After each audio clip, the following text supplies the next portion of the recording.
Matemātikas izaicinājums 54. diena. Kad var īsināt pirmā daļa? Īsināt parasto daļu tehniski var vienmēr. Vienīgi jāsako, lai darbība tik tiešām būtu īsināšana, nevis kaut kas cits. Paskatīsimies piemēru. 4 plus 10 ceturtās.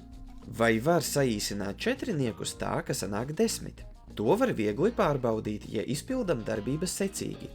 Proti 4 plus 10 ceturtās ir 14 ceturtās, ko var saīsināt kā 7 otrās, ko vēl var izteikt kā 3 veselus un 1 pusi.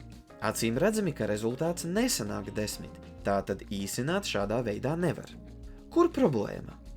Problēma tāda, ka saīsināt nozīmē dalīt gan skaitītāju, gan saucēju ar vienu un to pašu skaitli.